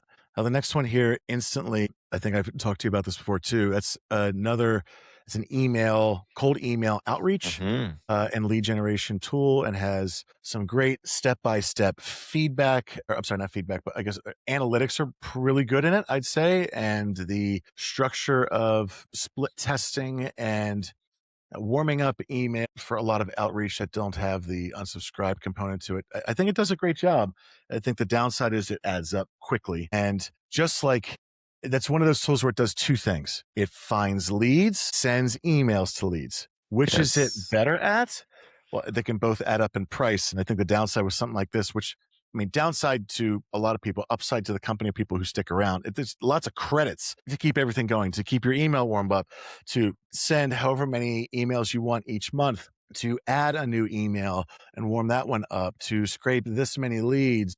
How qualified are these leads? Like they got different tiers of all this stuff. Great tool, expensive, adds up a lot. You want me to tell Where you I think, the prices? oh yeah, do you have it there? Let's hear it. Growth starts at $47 a month. Sure. So that's unlimited email accounts, unlimited email warm up, 1,000 uploaded contacts, 5,000 emails monthly, and chat support. So 5,000 emails monthly goes quick. yeah, I think I was gonna say, as Joe was telling me earlier, if you're really doing this outbound game like with intention, that goes like that. Yep. Yep. Hypergrowth, right? They put this in blue, $97 monthly. Still unlimited from everything before, but what changes now is 25,000 uploaded contacts and 100,000 emails monthly. So almost for double the price, you go from 5,000 emails to 100,000 emails. At this point, you can probably play a little bit more. Sure. And then there's Lightspeed at $358. That gives you 500,000 emails monthly, 100,000 uploaded contacts, and an SISR system, which is essentially your server and IP sharing and rotation. We've dealt with this in the past, Joe, where essentially instead of being in one, instead of having like one shared IP, you can kind of like make your own. Sure. Sure. It's a pretty good process for someone that's like sending a lot of emails. Sure. But like you I mentioned, think it gets expensive. it gets expensive, and even like it's mostly the little things that people don't realize. Like, okay, and what were those? That's 100,000 email or like contacts uploaded. Like that's you providing the contacts. But if you want to scrape your own, that's one cost, and then it's like then you want to verify their emails. That's another cost. It just keeps going. It adds up. So I think they do two things well. What I think they do the best at is I think the sequencing cold email outreach style of it. They do really well, but the cost is up there. So I mean, I'll give it I'll give it an A tier. I think it's a great Mm, tool.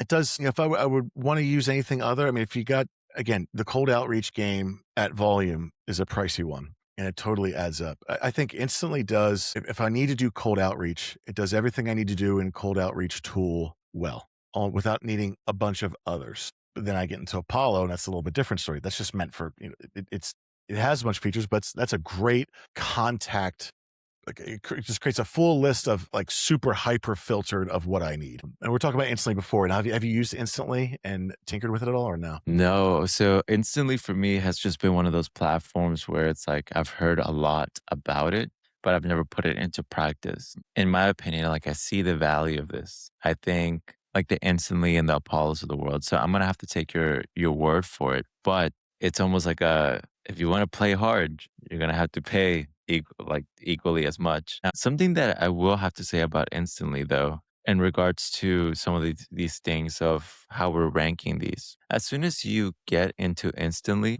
their homepage is pretty welcoming because it says like find Mhm. clients instantly. And so if you're like just bypassing, it's like, hey Josh, you should check this out. I think it'll help you do what you're looking for. If I come in here, it starts doing that. It says like ask Copilot to create an end-to-end strategy. Ask Copilot to suggest targeted campaign themes. Like you can use their AI feature to actually get this campaign like live and going. And for that reason, it was like if I started using it today and I had to do something with it, it's expensive. Yeah. But at this point, we're a business and we're here to grow. So Gotta I'll get keep it moving. at A Yeah. tier. Yeah. Okay.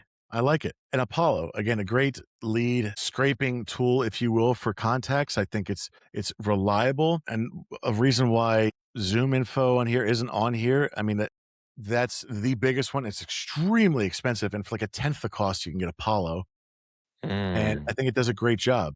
And Apollo, I believe, uses some AI tools to say, well, if this email, if we have a verified email at this company and it's first letter dot last name, then the same thought process would be going to other people. Then it verifies from there. So I think Apollo is a great tool. It's not super cheap. It can be pricey, but it's got the right filtering to it. If I were wanting to find leads and all I needed was just like an export of a specific filter type of leads that were in certain tier of funding or raising capital or anything like that. That's exactly the tool I would use. I'm almost leaning towards S tier for it. It's a great Wow. one for exactly what you need. If that's what you need it for, maybe you have another tool that's sending out emails or you're using it for something, whatever. I would almost lean towards S tier for it. It's a great tool. It could I would go either way, S or A, but I don't have a major complaint with it, honestly. It's that's pretty actually pretty cool to hear because they do like outbound, inbound data enrichment and deal execution. And if Mm, you start going through the website, like it looks like a really powerful tool. I think the only thing that could maybe sway people to have a different opinion is like this is a credits play. And mhm. so the pricing seems like pretty welcoming. They have a free tier, $0. You get 75 credits.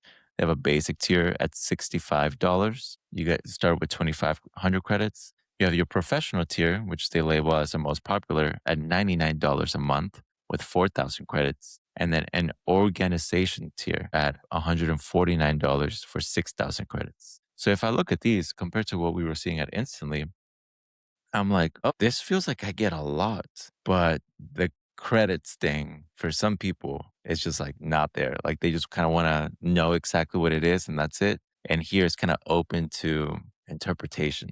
Like, Of well, course. we'll just kind of see what you're going to spend. Yeah. But I keep them in, it's still an app I haven't used, but the fact that Apollo's branding is super clean, keep it at S tier. Okay. I love it. Yeah, great one. Now ClickFunnels. My man Russell have his The, books are the Bible. the GOAT. Yeah.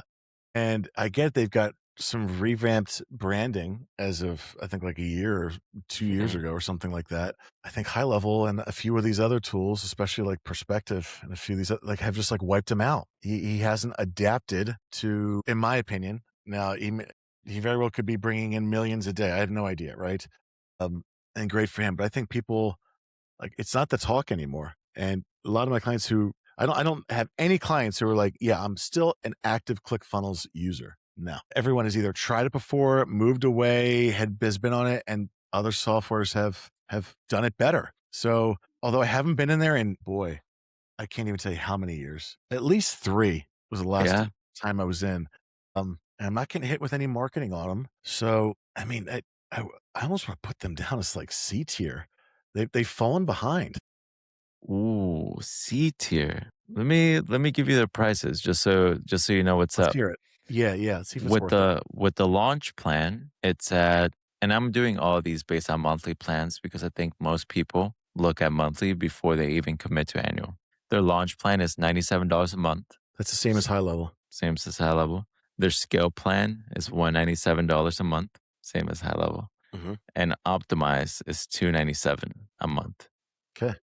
With they have like these unlimited funnels. One thing that they do cap you on though is sub accounts. Hmm. So for the scale, you have 5 sub accounts. For optimize, you get 10 sub accounts. I mean, I think at high level second tier, you already get unlimited sub accounts. I believe so. Yeah. Yeah. And even in their $97 option in ClickFunnels, they give you 1 sub account. And I believe in the high level, like first tier, you get 5 sub accounts, which is pretty sweet for any agency that's starting off. And they're like, well, I only have like my first 5 clients. Like, I don't need to upgrade. If your first 5 clients are all paying you maybe like $2,000 each because you're a starter Sure. agency, dude, you're already making like $100,000 plus a year on your little agency, you're doing pretty well. Like, you don't even have to upgrade. With ClickFunnels, good luck. Like, you already have to take it to the next step. And if you end up growing because you get referrals, you have to go to optimize. Right. And it's like, sure, that is a natural path for any agency, but it's like I think Go High Level kind of lets you go on your own pace a little bit more. And ClickFunnels is kind of pressuring you to like go up. Now, ClickFunnels created by the GOAT. Shout out Russell. But yeah, I'll keep it at C. I think at this point you have Go High Level and Perspective coming after you. It's hard to say like ClickFunnels is worth it. For everything you get with high level for $97, it's they could triple their price, and, They could just for still. the base. Hmm. There's so much you get so much. It's insane. So for that, yeah, definitely a C tier. Hey, but Now, those ClickFunnels plaques are pretty cool though. they are cool, they are cool. I mean, they're hey, I think look, high level did a great job of taking what Russell created and just making the 2.0 version, in my opinion. They still Yeah, have the same plaques. The plaques look very similar, right? And yeah, the events are huge. They got nonstop events going on, and they're right here in Dallas. It's This have too much going on, but they have more going on. Now let's go to the next one here, Submagic. And I showed you this one earlier too. hmm, And yeah, this is great for taking long form content, cutting it up, just like Submagic and Opus Clip, I think they do two of the exact same thing. I've tested both very recently. Again, I feel like I have to keep testing these like every year or so because all these new tools keep coming out, new features. Try this. And then you know, even with video recording right here, I've gone from, yeah, I think, Veed to Riverside to Descript to I forget what there's one other one. It was like a duck that was a logo, I believe. I forget what it was called. But there's so many different ones that record and had different features for after editing, et cetera, and posting on different platforms. But anyway, I think between Submagic and I'll kind of do both of these, my thoughts on here too, and I'd like to hear what you have to say. Submagic has more features that easily I drag and drop and can make it look like what one of my editors would do, and I pay my editing team do it, and it's not it's not crazy motion graphics editing. It's just simple transitions. It's the voice. It's the eye contact. It's all those simple things, and B-roll and the zooming looks really good. And I think Submagic does the best for creating captions and reels with light B-roll and some sound automated in the background. I think it does, in my opinion, it's the best tool on the market. Unless I don't know aware of any other ones. Does it for that. I'm going to give it an S tier, and then I would take Opus Clip. They're doing okay. I would almost take Opus Clip and give it a B tier. Would you move those around in any other order? Do you think? What do you think? I think I would put them both at B tier. Really? Okay. I think Why I'd put so? them both at B tier because I think a B tier is still like a great rating. I mean, you can get, thinking about going back to school, like this is getting like an 89 on a test. And it's still a really good grade. I think with S tier, comparing comparing the tool to what the alternative is, right? Which is an editor. Right. I think I'm almost positioning like great editor work at S tier. And it's like Submagic kind of gets you there with a lot of the features that, someone would probably have to open like an Adobe product to say, Sure. we're going to make this look like this and stuff. And then obviously Opus Clip kind of doesn't, they're not fully there to what Submagic has to offer just yet. They do have good marketing though. They're everywhere. They are. But but I think in the world of taste, and I'm thinking like this is for most businesses. I think most businesses can shoot themselves in the foot when social media is determined by taste. And if you are just another business, and let's say, we were using Pizza Shop earlier. If you're a pizza shop that is trying to get themselves out there in social media, you might just end up looking like every other pizza shop because you're depending on a tool. And it's like these tools are best used by people who really understand content. And I don't think that's the majority because Sure. it's like by that, it's like the messaging has to be strong, the script has to be strong. And then you can put it in a platform like this to make your idea come to life and be ready to publish. For the majority of people, though, I feel like they will end up using this as a crutch and it will make just bad content look even worse. Hmm. The Opus Clip or just in general between the two? Like beat Submagic and Opus Clip. Yeah. Yeah. I, But th- I that's think what if it's done correctly, I think they are both time saving tools. big time. I think they're money saving tools. Does it save all of your time? No. I think Submagic gets a better output saving. They both save, in my opinion, the same amount of time. I think Submagic has a better output of their features than Opus Clip, where there's even less additional little bit of editing and tweaking than what Opus Clip does. So I want to put Submagic above Opus Clip, but if however Uh, they are, if like here's one here, whatever it may be, which is why I dragged it from S down to A, because I agree with you. But yeah. I'd rank one over the other. But both are Yeah. great. And I'm good with that too. I think I just go back to you need to understand content to use these tools. That's fair. You have to Hmm. have a good, yeah. If you're going in as a non-marketer and taking a video and just dumping in, expecting it to be perfect from the output, neither are going to be No. able to get you there. Now, ManyChat, I'll let you run discussion on this. I think that's the goat of all of it. I think it's S tier. S tier every day of the DM week. funnels, this is the best. As much as I love it, I'm gonna have to knock it down to A. Okay. And this again, I think when we talk about these things, it's like it's so easy to get our favorite tools and say that has saved us so much time, all this. But when we're categorizing these, we're thinking about like the different businesses. And I think it's an A tier because of how easy it is to use it. But I think the best creators and businesses that are using ManyChat right now have a good understanding of funnels and how they can leverage ManyChat to be a part of their funnel or just have a Sure. DM funnel.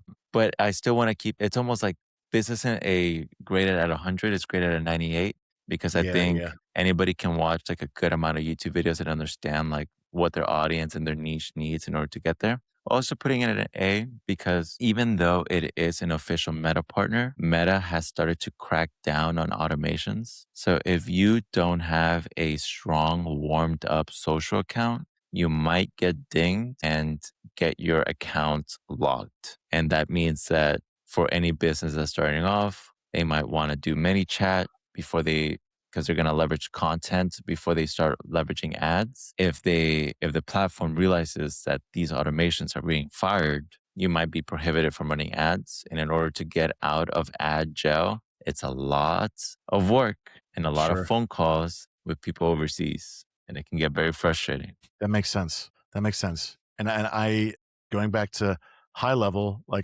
there's a lot of features that ManyChat can do in high level, and they try again. High level tries to do everything, and you can. It's a bit more cumbersome to connect for DM funnels in there, but still doesn't have all the features that ManyChat has. And I think ManyChat's UI UX is better. I think the integrations are better. It's easier to use. It gets the result you're looking for faster without having to see those 40 ways to skin a cat in high level, which is why I took all of my automations from my social media platforms out of high level and put them in ManyChat. And like the UI is really sleek. Like you start building, and I was like, you truly understand what's going on pretty easily. Where I think like Go High Level with their like many chat like features, I feel like it's not as easy for like a newcomer. Correct, correct. Many chat's awesome. I agree. I'm a huge fan of it. Huge fan of it. Speaking of huge fans of stuff, Zapier. Been using this is an OG here as well too. You want to connect two different tools to talk? This is how it's done. I have set up loads and loads and loads of Zaps, even at high volume. It's worked well. It's got good customer service. It's got good feedback when something crashes. You name it. You need to integrate anything. Like any where you have multiple tools talking to each other. I don't know any agency that doesn't at least have a Zapier account and have some things connected together that don't have their internal integrations APIs already connected. I love Zapier. I don't use it for everything all the Mhm. time anymore because there's these other tools now have the integration abilities to do so.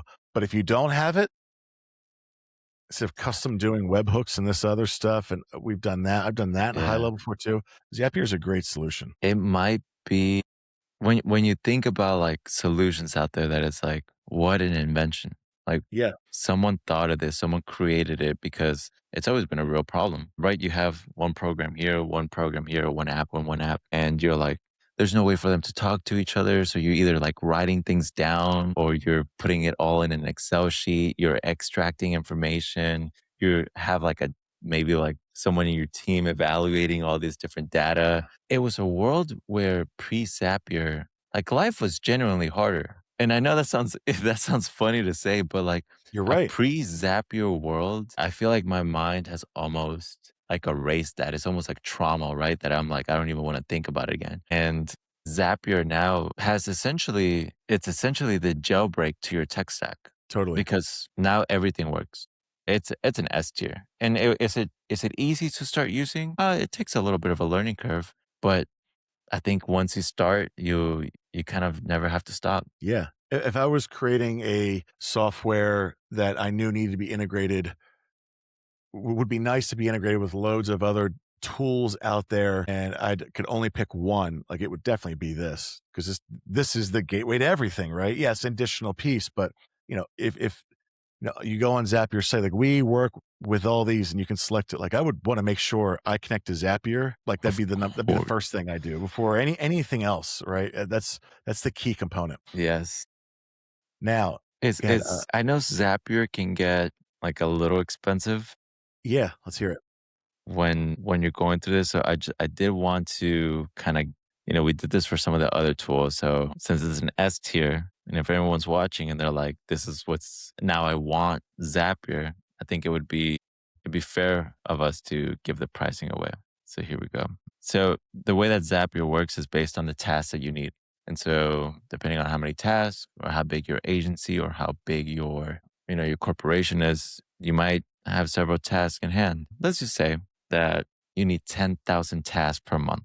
There's a free tier. The free tier is really only gives you 100 tasks per month, but it's great to start playing with, especially if you're a new agency. You just want to make sure that everything's connected. And then it starts with the professional tier. That's at $129 a month. There's a team tier starting at $169 a month, but that gives you like 25 users. And then there's enterprise where you can contact per pricing. So despite this going from at 10K, you have a 10K task, you have 129, 100,000 tasks, it's at 100, 489. Can it get expensive? Yes. But the way that I think it solves any tech stack issues that you have, it's one of those things where once you eliminate your headaches, you'll realize how easy your life can be. I follow that. You're right. It relieves headaches. It does a great job of being able to map this to this to this to this without the confusion of webhooks or doing all that Exactly. manual work, which we've both done many times before, and they break and the frustration. But Zapier does. I'm very pleased with it. Now, Notion. This is one you're more familiar with and have used, I guess, daily, right? Yeah. I've used Notion as well too. I've been a ClickUp person for many years. Talk to me about your thoughts on Notion. Notion is essentially my second brain, but god damn did it take me years for me to finally like get it working. I'm gonna start off by saying this is a B tier tool. Okay. You want me to put it in because the B I'm tier right now? put it in the B tier right now, and then you can change it if your answer's a little bit higher. But Okay. it's one of those platforms that almost has no it has no, like, clear path for user success, and I think the AI is Oh, helping that, but it's truly a blank page. Notion is if you go to Hobby Lobby and you get a, like, white papers, like, sketchbook, that's what it is. You get to make it your own, which mhm, is really cool.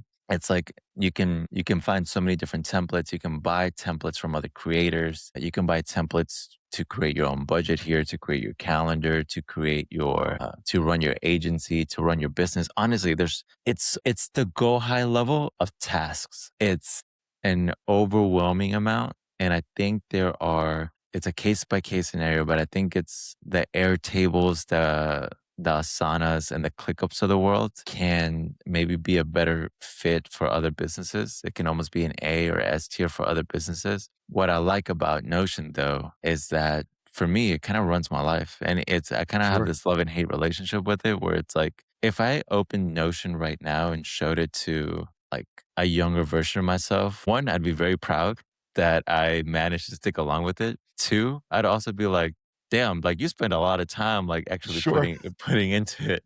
But it's an industry staple. I think there are people that will die saying that Notion is the best. And I will say it's the best for a percentage of people. Sure. That's very fair. That's I would agree with everything you said there. And that's very similar to what I mentioned earlier with ClickUp. There it has loads of features. I think Notion more than ClickUp is, yeah, you're right, a blank slate. You can, if you know what you're doing with it and know how it can work for you, great. If you're like if you just started watching Ali Abdal videos and you're like, I'm gonna get Notion, it's gonna be difficult because you don't know which direction to go. If you've almost like mastered in a sense, like Ali Abdal stuff of productivity and timing and this and structuring your day, yada yada. Notion's a great tool to put all that together because you know For what needs to sure. go where, etc. So yeah, I like where you put it. Great tool for what it is, but I could see it. I mean, I've been someone there's been churn on me. I have left, come back, left again. Same with ClickUp too. It's a lot going on. Tutorials are you got to know what to look for. It's a lot going on for sure. It's too Which much. leads us to our next one. Just in Uh, general, Claude, Chat GPT. These could be individual ones here, but AI assisted tools to just help you get what you need. I mean, I'm going S tier for here. Like th- a world, like a world before Zapier, frustrating. A world before these two? You kidding me? Like, wow, talk about time saving. Like, it is the umbrella of tools that sink into like all these others. And yeah, there's so many other GPTs and servers and such that you can use and talk about Grok and blah, blah, blah, blah, blah. The list goes on and on and on, right? And there's Gemini and there's Microsoft's and the whole nine. But just as a whole, these two are just like I always have a Claude session and a GPT session open in one of my Chrome windows at all time for little stuff, big stuff, you name it. mhm. And it's all time saving activity and it's fast and it's quick and it knows me. I think the learning curve part of it too. And again, this is Claude and all these tools are learning as we're learning to use them as well. Garbage in, garbage out. Totally get it. If you're a great prompt writer, used to be you need to be a great prompt engineer to be able to get a good output. Now it's a little less needed Yeah. as much. It's able to dial it in a little better. And you can change my mind on this. I think S tier because of what it was before. Before these two, think of all that was needed. Now anything it spits out is arguably better than the previous option. Yeah. The disadvantages, of course, it will never be like the creative. I think it gets the creative juices flowing if you need it. If I need to do unique creative stuff, I think it maybe gets some sparks flowing, but it doesn't do it for me. It's never a all in one done. Still needs human touch, but with that, I'll give it for that aspect. It's not a all in one done, but for what the true purpose of Claude being it's your hyper speeded assistant. It's that limitless pill in a digital form. You still need you, right? But it's the limitless. It just opens the world. What do you think? That's exactly what it is a limitless pill in tech. You you think about how one to start. It's like and we're talking about all kinds of people, how accessible these platforms are. Super Sure. easy. Even free. I mean, you can run ChatGPT for free and yeah, do they start running ads? Yeah. But so what? You get a good amount of information. Claude, you can also do for free. Even then the initial tiers are what, like 10 or 20 bucks? Mhm. I don't know. And like I pay $100 a month for Claude and it is maybe the number one subscription that I never think about deleting. Like that I doesn't think I'm the even cross same my way. mind. Yeah, it doesn't even Yeah, cross my mind. And these large language models, right, have essentially become our best buddies in anything that you do in life. If you wanted to run your life, I mean, you can connect Claude to just about like so many different things, like Fathom for for your meeting recordings. You can connect it to like Perspective for funnels, and you can connect it to Higgs Field for creative. There's so many different things that I can connect to that it's one of those tools that just makes your life easier and helps you get to your goals faster. It's never going to resolve everything from your life, but as someone who is an expert in whatever field you are in, when you leverage it, it allows you to do more. totally agreed. Totally agreed. It's you have something as simple. What did I hear my wife say recently? She's like, someone's mom wanted to see a frog in a tuxedo, right? Like You just there you go. Gemini, free images done. Whoa, what? Like, it could be the dumbest of things, right? It's just wow, it's that limitless pill. It really is. It can create anything. I And my love it. gosh, the kid's smarter every day. Beehive. Mm. Got some experience working with Beehive a little bit, that and tools like Kit, etc., for newsletters. I think I've been one to see if you don't have an email properly warmed up, if you don't have it through the right like IP services or a trusted network, you don't have the right DNS settings. We've both seen what happens of you can lose people. And hey, Bad. email marketing is still very, very, very strong, arguably one of the best. So between Beehive and a few others, I mean, overall, I'm gonna kind of classify this as like a with Kit, a few of the other ones. They all kind of do the same. Are you able to pull up on your side Beehive and throw out some numbers for pricing? Yeah, let's see. But if you have an audience of 100,000, and I perfect example, you have 100,000 subscribers. The last thing you wanna do, especially for people like most people have Gmail, right? And they have your priority, what is it here? Like priority, social, like there's different tabs, right? You want it to be in priority. And You do. some of these tools for newsletters, yeah, some may get, it goes to spam, not good, right? Some of them, it goes to promotions or social. People aren't seeing that unless they see everything. And like the golden is if it goes to priority, that's where you want it to go to. And like, if you're able to get more eyeballs on it and it costs a little bit more money, I think it's worth it. So what's the pricing of Beehive? Okay, so with Beehive, you can at the scale level, it's 70, let's do monthly. It's $89 a month, and then the max level, $169 a month. Things that differ here is like what Beehive and other platforms like the newsletter kind of allow you to do is that they allow you to tap into an ad network. Now, that's why I think these platforms are pretty beneficial. I think we all have our own kind of like preferences. I would Mhm. build a newsletter on ConvertKit, but people would do it on Beehive. But the really nice thing about these platforms is they have like ad networks, they have boost networks. Some of these allow you to have your own digital products within here. They have the email automations that allow you to do like surveys and polls. They'll have the webhooks. Most of these allow you to have like a team within an account. Sure. So if you have 5,000 email subscribers, you can manage this list with like $89 a month on Beehive, on Convert Kits at 5,000, again, $89. They're both pretty much on the same price range.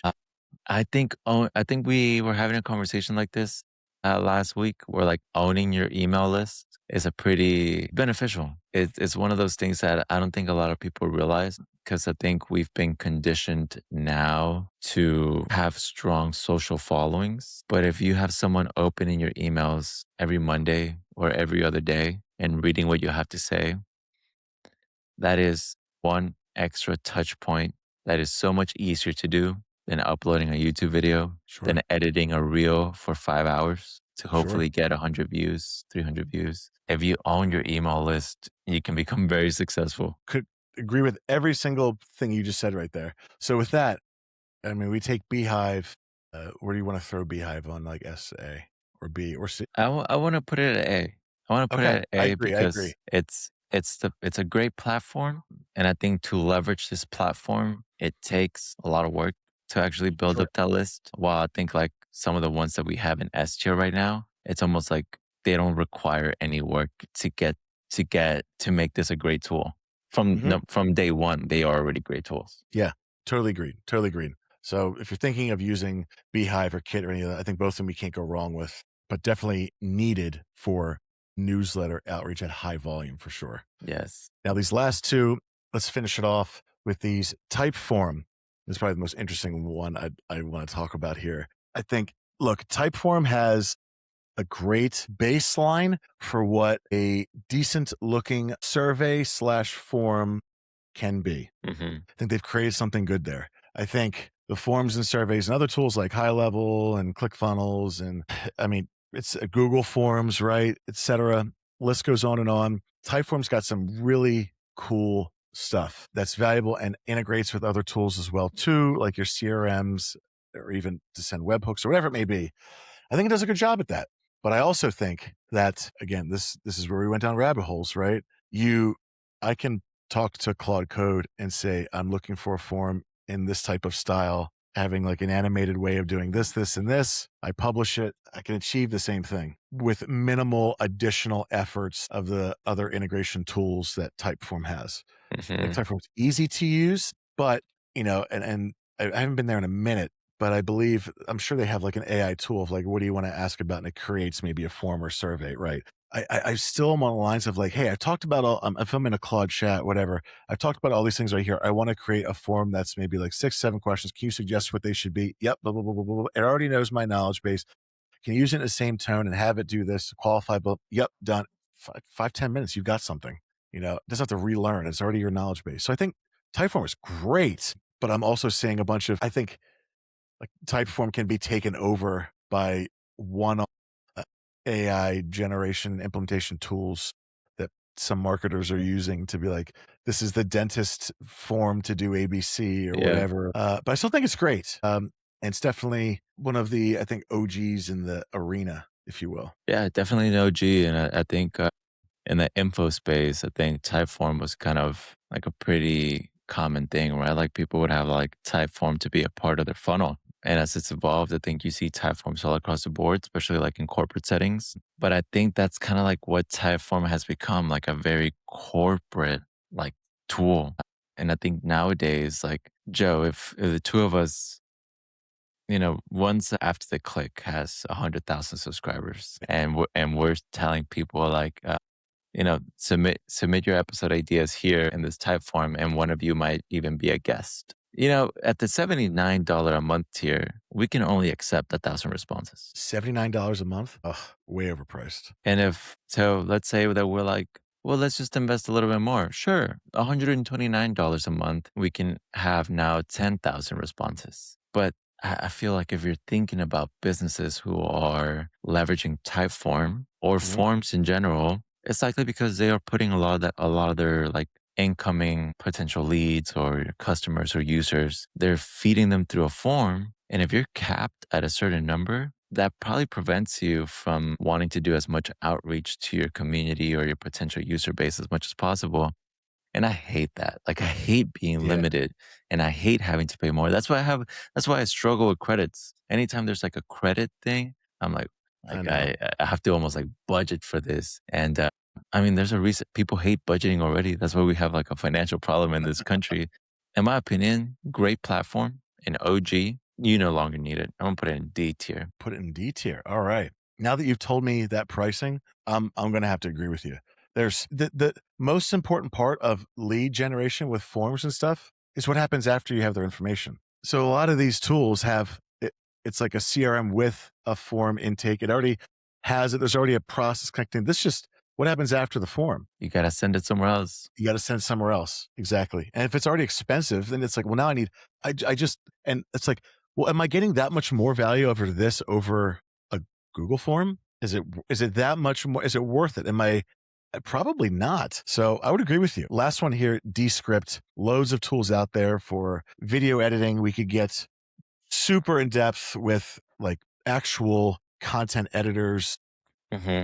that do this for like serious YouTube channels and such and like production side of things. I think for the average person who's editing, I mean, this is the Riverside, the Veed, all those. I think Descript does a great job of getting raw content like this and cutting out the ums and ahs, cleaning up the audio, taking away any fluff, so to speak, if we repeat things. Now, one of the latest things is just like eye contact. You could just like read from your screen. It makes it look like you're reading it, looking directly into the camera. I think Descript is great. Again, between Descript, Riverside, Veed, a whole bunch of these other ones, there's a handful of them out there.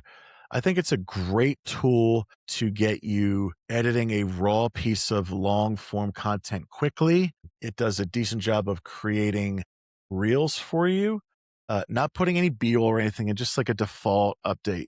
I think Descript does. I say B-roll. It puts in like AI generated images, which like isn't there yet. Hmm.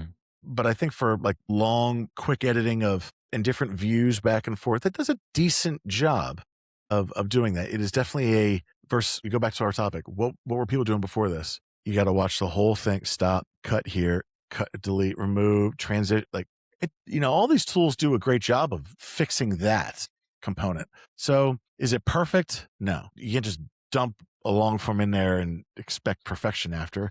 Does it need a little bit of yes? For every type of editing situation, no. For the average person going in and just needing ums and ahs cut out, it does. I think it does exactly what you need. It's simple, and I think they're relaunching with a new UI soon, if I'm not mistaken. But I think that's the job. I think it does the job well. I mean, is it mind blowing? No. For the price, you get to get started for free. I mean, I'm going to give it an 8 here, in my opinion. The problem, I guess, with it is I like, okay, it doesn't do this one feature that I want, but then Riverside does that one feature. But then like Riverside doesn't do that one feature that Descript does. But and this is where you start bouncing around, right?